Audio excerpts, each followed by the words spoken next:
Hi, welcome to the Newberry Chronicles. I'm Michael, And this is Rebecca. and this is a podcast in which two readers, us, read through all of the Newbery Medal winners and then talk about it.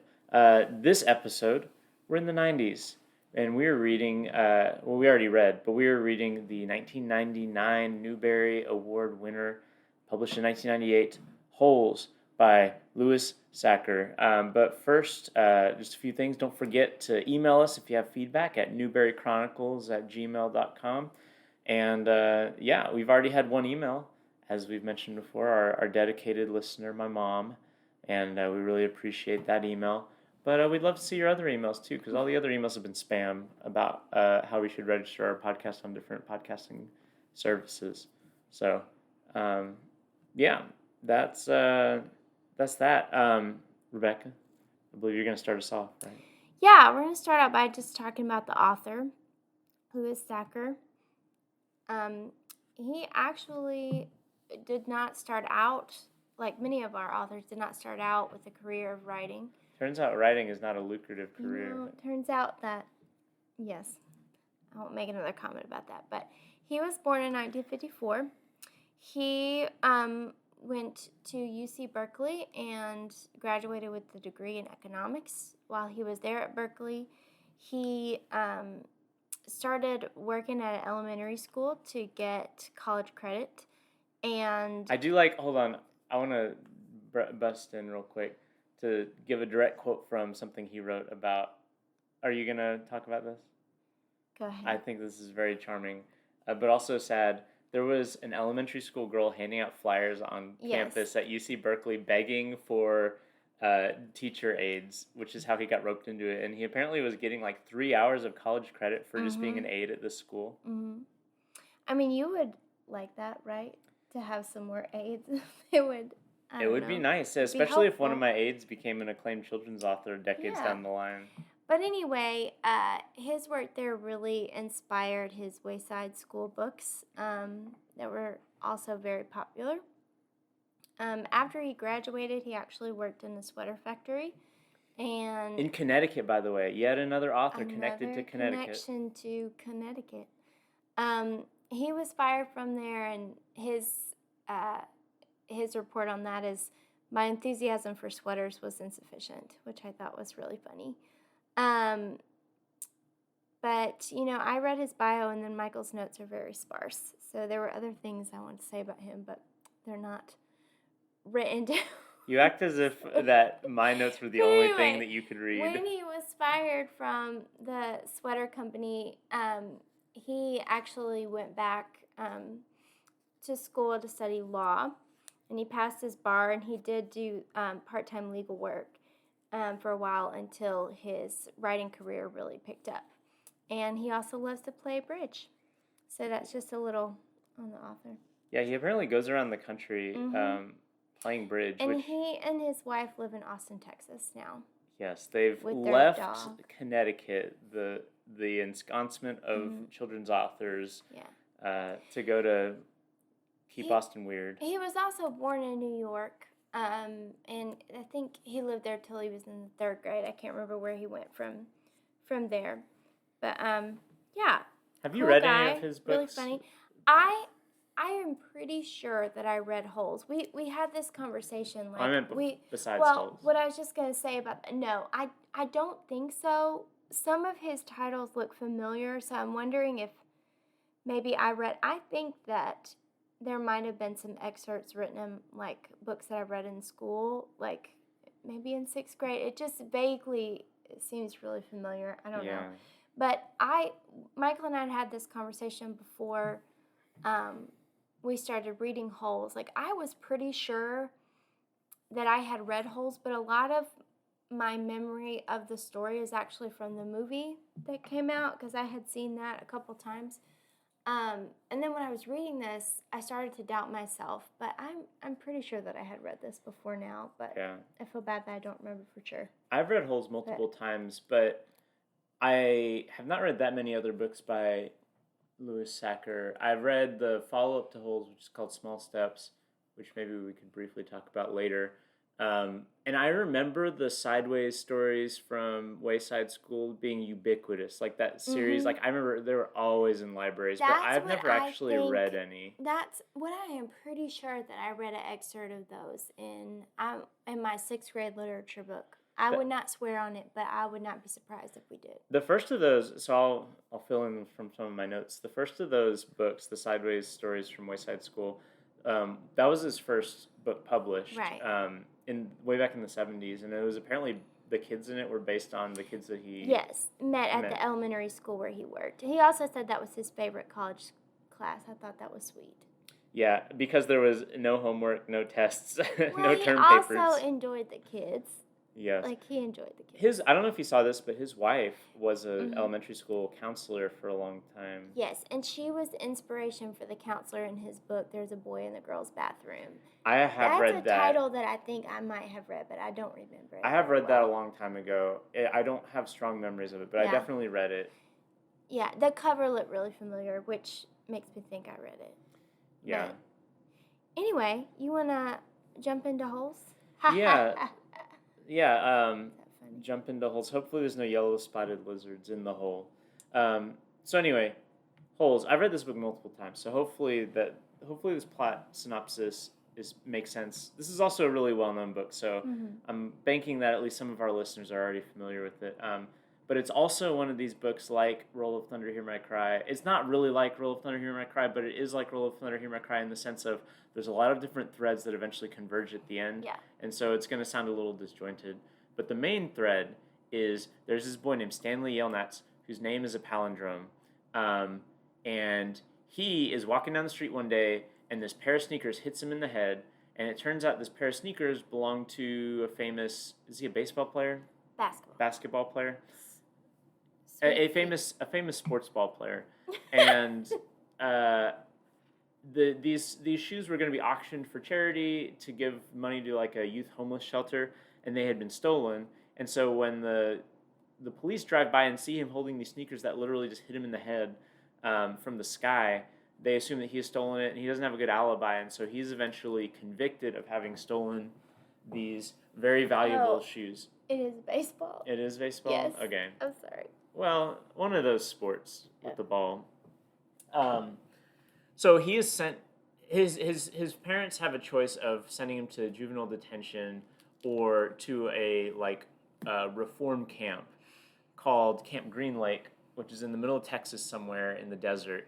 And the opening line of this book is there is no lake at Camp Green Lake, which is true. At Camp Green Lake, there's been a drought for like decades. There's no rain or anything. The only thing that's out here is this camp, which is basically like a prison for the boys. Mm-hmm. Like and but it doesn't look like a prison because they don't need like walls and guards and stuff because there's no way to escape because it's a desert. And the thing about this camp is it advertises itself as like we build character in the youths, and the way that they build character purportedly is by forcing manual labor upon them. And manual labor is this absurd, pointless task of every day they have to dig a hole that's 5 feet in diameter and 5 feet deep in the desert. Which, side note, this book isn't meant to be like super realistic. It's like knowingly like surreal and absurd at parts, but that is a particularly absurd detail. It's very difficult to dig a Mm-hmm. 5 foot deep hole that is 5 feet wide, especially in the desert in Texas. Mm-hmm. But at any rate, Stanley is there, and he is just having to adjust to life in prison, basically. And part of life in prison is like adjusting to the hard manual labor, which he gradually like learns the best, most efficient ways to dig holes. But also it involves getting to know his other inmates. And there's all these kids, and you don't really learn most of these kids' real names because they all go by nicknames like Armpit or X-Ray. And there's one kid in particular named Zero, who's really quiet and doesn't know how to read, but he's also kind of withdrawn and shy like Stanley. And so they kind of get this camaraderie going. And Stanley starts teaching Zero how to read, and Zero helps starts helping Stanley dig his holes because Zero's like a hole digging savant. And put a pin in that. Another thread in this book is way, way, way back, like several generations back. Stanley Yelnats's family lived in was it like Lithuania? It's some like European, like fairly obscure European country. Latvia. And he, Latvia's in Europe, right? Sure. It's not in North America for sure. Some exotic place. Yeah, and Stanley keeps thinking back generations ago because there's this kind of family mythology that the Yelnats are cursed because his great great great great whoever grandfather had made a deal with like this magical woman where this magical woman was gonna help him grow this amazing pig so that he could win the heart of this beautiful woman in the village. In exchange, the guy was supposed to carry this woman up the mountain to like drink out of the spring, and he ends up like not doing that, kind of absentmindedly, not fulfilling his bargain, and he hops on a plane, not a plane, he hops on a boat to America, and everything seems to have gone south for the family since then, living in the United States, and they are quite poor, it seems like, at times. They're not exactly destitute, but they're not very successful, and it seems like they're afflicted by bad luck. So, like, for instance, the family wealth was all stolen by an outlaw named Kissing Kate Barlow, and then all sorts of other mishaps have happened to the family, and so they all think it's like because of this pig stealing great great great grandfather. So there's that. Another thread is, speaking of Kissing Kate Barlow, you get these flashbacks to what Camp Green Lake was like. When is this supposed to be? Like early 20th century, something like that, where there is actually a lake there, and there's a town, and there's this woman named Catherine or Kate, I can't remember what she goes by. She eventually becomes Kissing Kate Barlow. She goes by Catherine Barlow before she's and she's the school teacher, and she befriends this, she's a white school teacher, and she befriends this black man who's like really handy, and also like loves onions and loves his donkey, his pet donkey. Mary Lou. What's the guy's name again? Sam, that's right. And she kind of strikes up a friendship and eventually like a romance with Sam. And it being the early 20th century in Texas, that is, really enraging to the, kind of white leaders of the town. And so they try to lynch Sam, and Kate and him run off together, but they try to cross the lake, and they catch up with them in the lake and basically murder them, or murder Sam in the lake, and Kate escapes, but becomes an outlaw in retribution and like curses the town and all this sort of stuff. And her spurned lover, it's his motorized boat that catches them, and that's important because the warden at Camp Green Lake is his great-great-granddaughter or whatever. So basically, as you're reading the book, you start discovering like all the backstories of all these characters, and they all are linked in their ancestry. And it turns out Zero is related to the magical woman that Stanley's great-great-great-great whoever...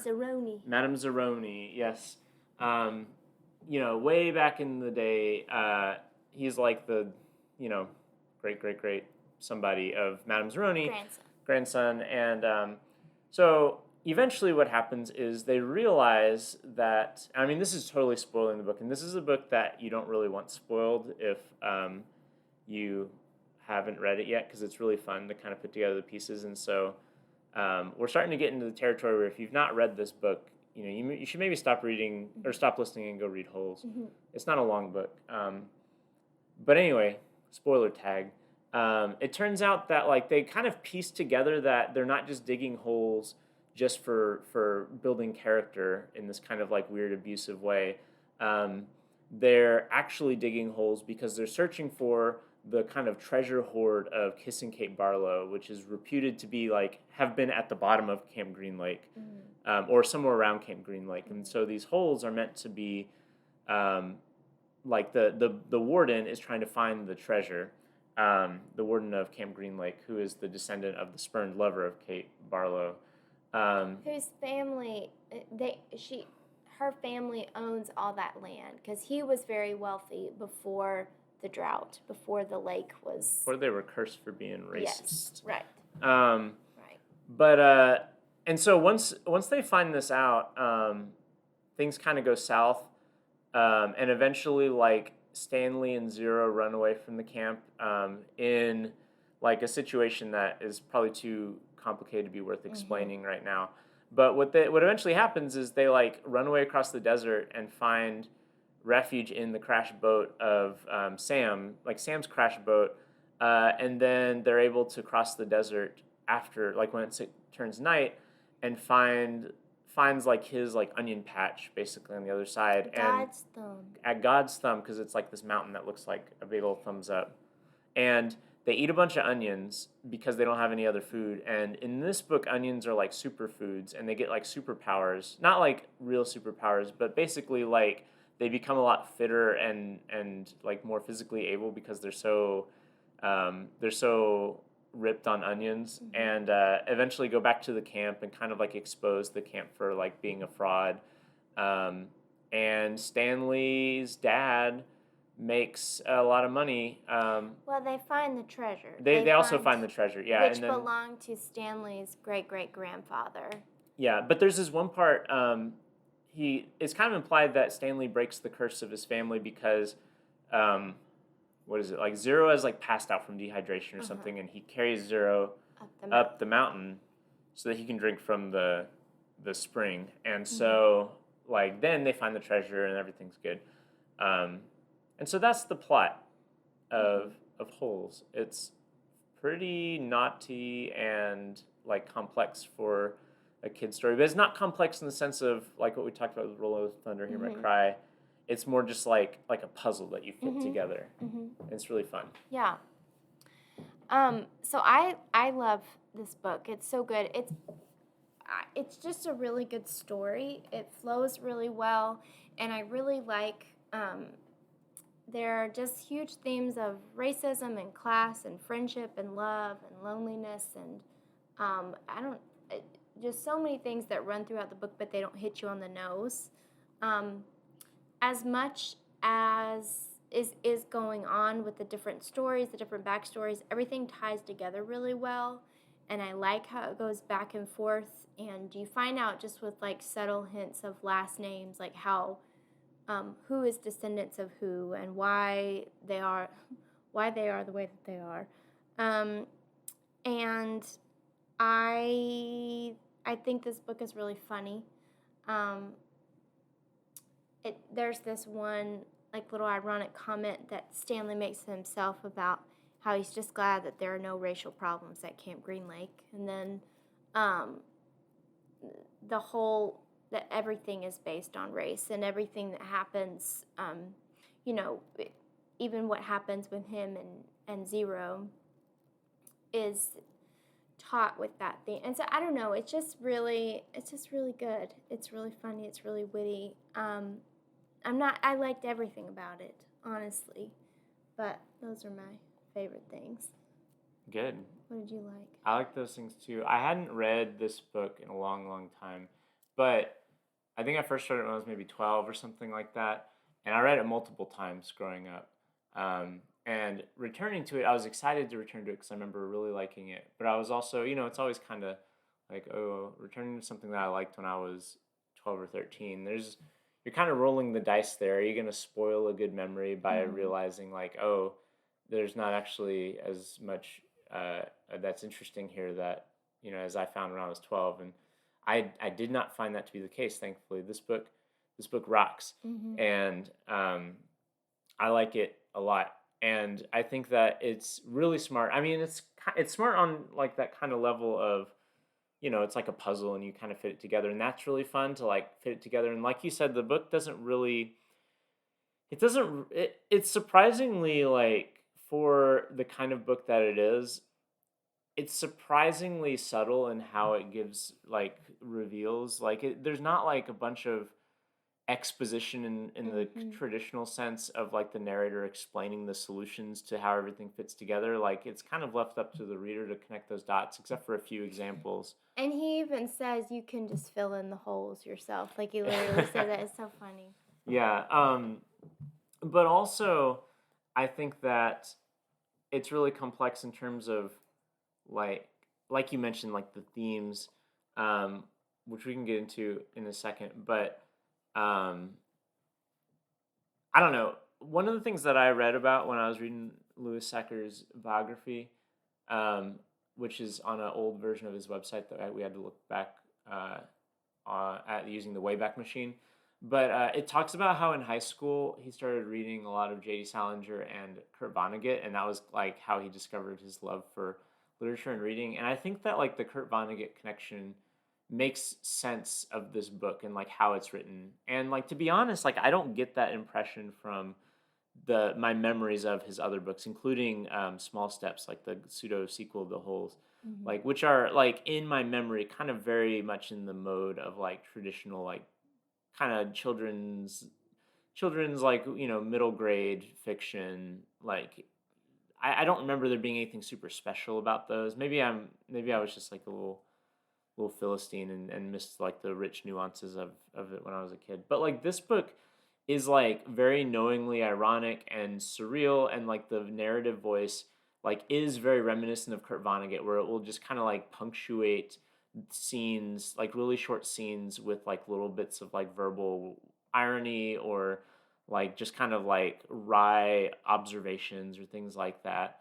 Um, like the opening line or like the opening like chapter in general where he's describing Camp Green Lake and like just the levels of like irony and like kind of sarcasm which just he describes Camp Green Lake. It is really reminiscent of Kurt Vonnegut in that way, and I think like the mechanics of the book are very much like that as well, where you have this kind of mix of like uh like fantasy-ish like in like tinge stuff, like things that are like knowingly unreal, and also things that are like very personal and like kind of emotionally weighted, and like a lot of Kurt Vonnegut it's also very like socially like conscious as well. And I don't know, like a lot of that stuff, like you mentioned that line about there's no racial problems at Camp Green Lake, but like the the existence of Camp Green Lake as a prison for youth Mhm. Yeah. is a direct result of there having been racial problems. Like it's just very smart in terms of like how it shows that like, the ways in which this town was unable to reconcile their own prejudices Mhm. like led to this town becoming a place of like incarceration and like Mhm. overt oppression, Mhm. but while also completely erasing that history. Like there's like I don't think the kids ever learn that there was a lynching basically, No. and that was like the inciting incident for this place becoming eventually like a youth prison. Um, but like the book lets you know that, and like Mhm. it's really kind of complex, like how it weaves things together. So like for instance, Zero is black and Stanley is white.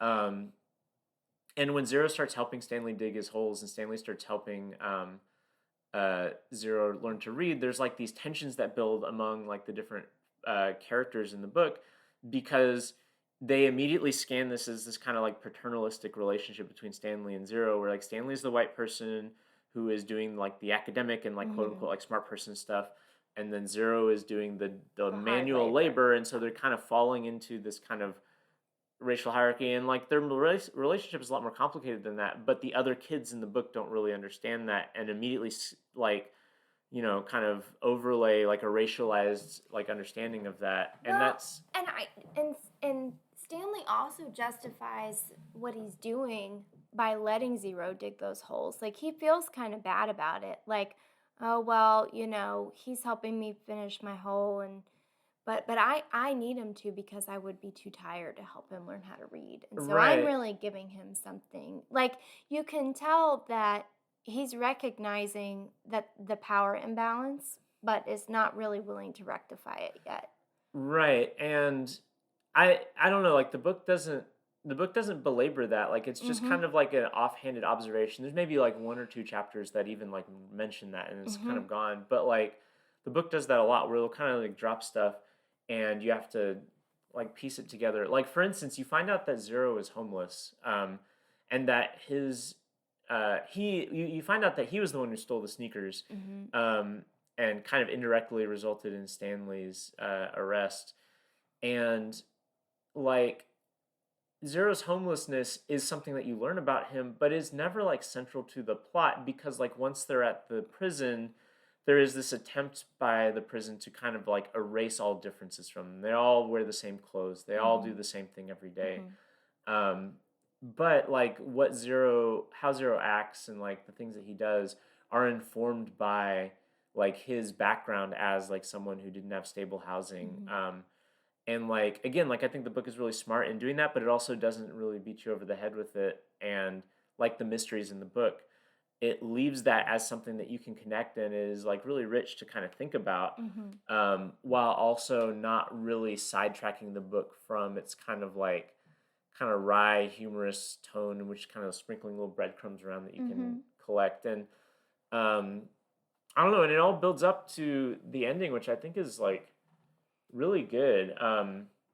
I don't know where they're crossing the desert. I don't know. There's something about that. Like once Stanley realizes that like the camp is a lie and it's not about building character or reforming kids or anything like that, but it is merely about the enrichment of the people who own it. Which Mm-hmm. like one, like again, without beating your head about over with it, like that is kind of like the thing about private prisons, right? That is Right, so one of exactly. the things about private prisons that's really disgusting is it's a method of people to profit off of incarceration. And like Camp Green like is that, and Stanley realizing that makes like breaks his trust in any of the adults there, um, who have already been kind of cruel to begin with. But also it is like kind of the inciting thing that causes him to leave with Zero, he leaves to rescue Zero because Zero leaves first, and he's worried that Zero is going to starve or die of thirst in the desert. Mm-hmm. So he goes to help Zero, and this like culminates in this kind of parallel passage with his great great great grandfather, where he's carrying Zero up the mountain, and like then all the kind of like mythological stuff happens, like it starts raining and like all this stuff. And I again like it's fun in the sense of like you can piece that together in terms of like, oh, this is like resolving the plot, and that's really cool. But it's also like really thematically resonant too. Like Mm-hmm. he is like, I mean, it's not meant to be taken literally in terms of like, he's fixing racial relations, but he is kind of undoing or at least making reparations for a harm that was done in the past that his father did. Mm-hmm. And it's like, I mean, that's a kind of that's a rich metaphor in terms of like the entire book is about these like power imbalances and the ways in which the things that were done in the past continue to have repercussions in the Mm-hmm. present. And him like caring for Zero is a way of like almost atoning for the stuff that happened in the past, even though it wasn't like his fault or anything like that. But his act of like kindness and his ability to kind of like see Zero as a person rather Mm-hmm. than like Zero's kind of like ostracized by the other kids because he's like a weirdo or whatever. And the counselor, And the counselor too, yeah. who's really kind to everybody else, but just says there's nothing in his brain because he doesn't speak. Right. Oh, and also the camp is willing to do cruel things to Zero because he's a ward of the state, and so there's not going to be anyone to advocate for his well-being. Right. Um, There's no social worker that's interested in him. Nothing. right. And so like Stanley's interest in Zero as like a friend then like becomes this kind of healing, Mm-hmm. I don't know, like fulcrum in the book. And I don't know, like I like to take that really literally would be kind of a juvenile way to think about like these kind of like generational problems. Like just being nice to someone doesn't really fix something in the past, but like the book is operating on like this kind of like I've mentioned, like this almost like absurd, like surreal level where a lot of the stuff kind of like comes across as like overtly like symbolic or like mythic almost. And so I think Mm-hmm. that it kind of works in that sense of like the characters are all kind of like they're all kind of symbolic in a way, Mm-hmm. and so like their actions are symbolic too. I don't know. Also, I think it's so great. He does all of this in a relatively short book. Like this is not a long book, Right. and I don't know, everything is so purposeful and Yeah. intentional, and there's not one piece that I'm like, well, what was the point of that? You Right. know? And it's all very I compact too. Like he has Yeah. this really terse writing style, which again reminds me of Kurt Mhm. Vonnegut. Like it makes sense that he's a fan of Kurt Vonnegut because Kurt Vonnegut does this thing, where he'll have these really short, compact chapters that are these really precise details that are meant to tell you something about the characters or their world. And it's also like really enjoyable because telling a joke, but it's contributing meaningfully to the overall like tapestry of the plot. Mhm. Um, There was go ahead. nothing I disliked about this book. Me neither. I do want to keep saying things I liked about it though, Oh, because I do sorry. like a lot. I think like the characters are really like besides like all the kind of like bigger like you know thematic significance. I think the characters are all really fun. Mhm. Um, like for instance, the first person or one of the first people you meet at Camp Green Lake is this guy named Mr. Sir, Mhm. um, and he's just quit smoking. He's like one of the. Is he? He's not a counselor. What is his role? I honestly, he acts kind of like the warden's assistant. Yeah. Or like kind of, I don't know, like the overseer, sort Yeah, of, yeah, of the almost like he's like plantation. if it were a if it were actually like a prison, like he would be a guard at the Yeah, prison, like that sort of thing. yeah. Um, but anyway, Mr. Sir, and there's just like all these lovely character details about like all these characters that are just like I don't know, they're just so well done. Like Mr. Sir has just quit smoking, so he's constantly um, eating sunflower seeds because that is the only thing that he can do to like keep his mind off smoking. Is he's got Mhm. to constantly be eating these sunflower seeds, and so like there's all these fun things that happen with that. Like at one time, the kids like steal the sunflower seeds, and this of course like leads into something that happens in the plot, but also like I don't know, it's just kind of funny how they deal with that. There's also like a few like offhand remarks about how his coworkers liked him better when he was smoking because he wasn't so irritable. Mhm. And then there's just like his name, Mr. Sir, like that's just like kind of like a silly, goofy Mhm. thing. And like the warden is just this really like arch, like villainous person who puts like rattlesnake venom Her nail in her polish. nail polish so that when she scratches people, they get really nasty and puffy. Um, Only and when it's wet. yeah, only when it's wet. There's also this kind of invented creature called a yellow spotted lizard that lives in the desert, which is like you die instantly if you get bitten by one of them. Which is how Kate Barlow died. Oh, that's right. I forgot about Yeah. that.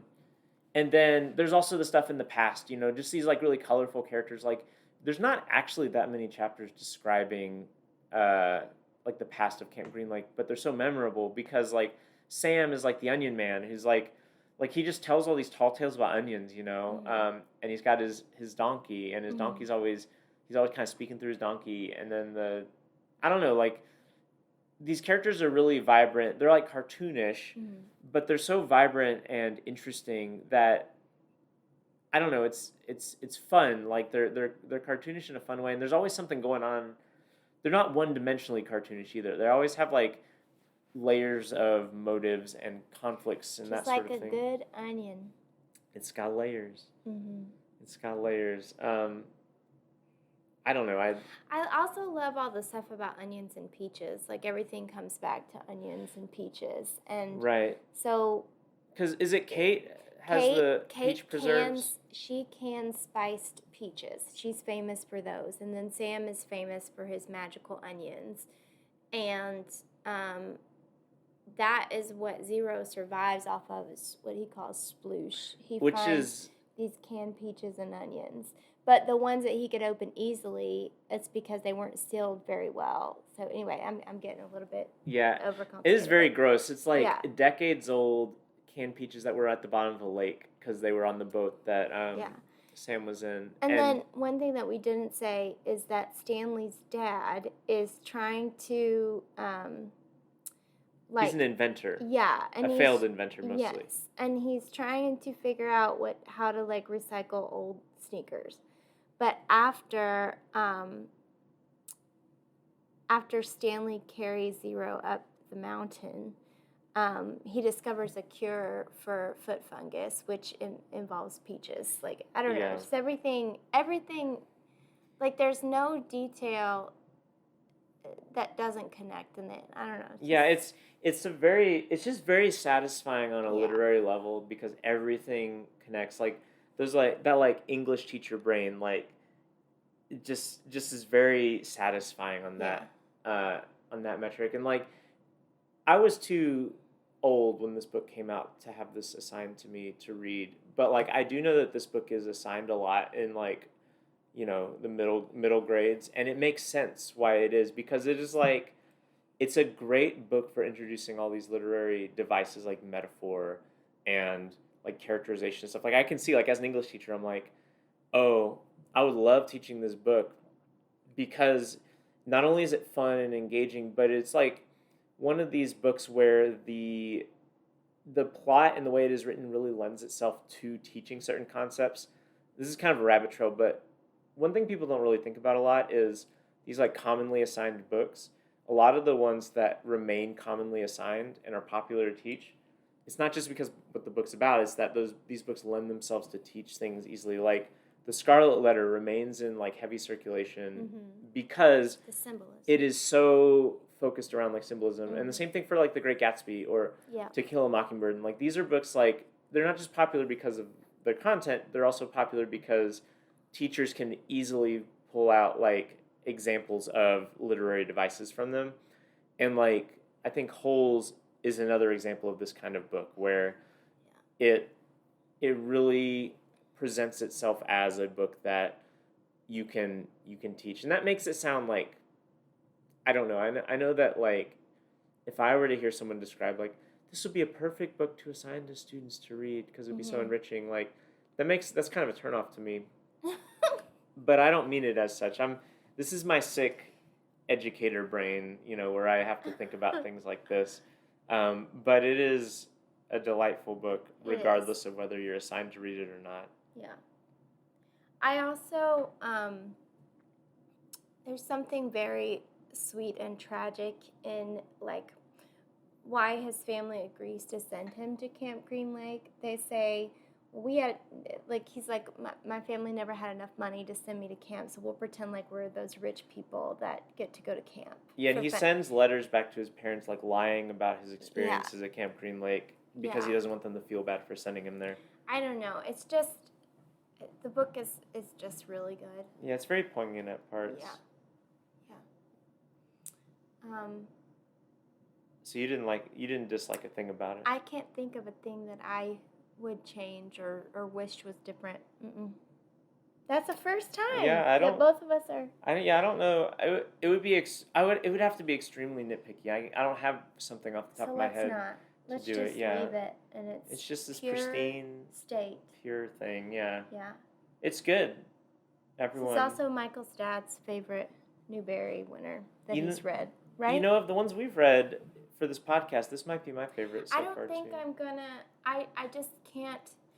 I enjoy different books for so many different things and experiences. I've decided I'm not gonna name my favorite one because I'm just not gonna do that. Well, while Rebecca takes the high road, I'm gonna take. It's not a high road. It's a non-committal road. It's you appreciate literature for its innate qualities, not its qualities in relation to other things. Well, there's also, like, I don't know. I've also, I feel like this book is your Up a Road Slowly. You've read it so many times, it's easy to be like, this is my favorite. And I've read that one so many times. I don't know, I've read A Wrinkle in Time a lot, too, which probably prior to I think this series, is a better book than probably Wrinkle in prior Time. to reading this series, I would have said A Wrinkle in Time was my favorite. But the thing about this book compared to A Wrinkle in Time is A Wrinkle in Time doesn't try to be as tidy as this book. This book is extremely tidy, where everything wraps, like we talked about, everything wraps back into itself. So it's the kind of book that it's hard to point out flaws in it. Whereas A Wrinkle in Time, as we talked about, back in our second episode, it's like a very messy, intentionally like ridiculously ambitious book. It's about the fabric of the universe itself. And I'm not saying anything negative about. I'm just saying I'm not gonna say a favorite, but this definitely gets 2 thumbs up. So Rebecca's like the really amazing parent who loves all her children equally, whereas I am the parent who's gonna say I love Holes the best. I do still really love A Wrinkle in Time, but I think upon revisiting both, I just really like the precision It's of a this great book. book. It's great. It's It's really great. excellent. You should read it. Sorry that it took us so long to get this episode out as well. Yeah, this is our first for real um, getting off schedule because we've been trying Yeah. to do once every 2 weeks, and it simply was not. Our lives made it impossible to. Yeah. We both finished reading this book probably at least a week ago, right? Yeah, it's just, but even then we were, anyway, we're gonna try our best to get back on track, but we can't promise anything. But our next book is one that I've read before and Michael has not. I have very fond memories of reading this book. It's Kate DeCamelo's Tale of Despero. The Tale of Desperiax. No, it's not. Because he's French. It's the You don't- 2004 winner.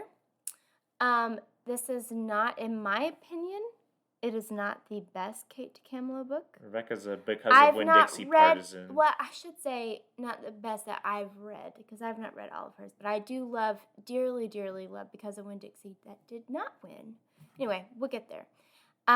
This book, I remember being really fun, so hope you like it, Michael. It's about a mouse, right? Yeah. Is it about his tail, or is it a story about a mouse? What do you mean? Oh, a Tail. tale about a mouse. But Anyway, thanks for listening. yeah, that's it. Hopefully we'll see release another one in 2 weeks, but don't hold us to that. Anyway, this has been the Newberry Chronicles, signing off.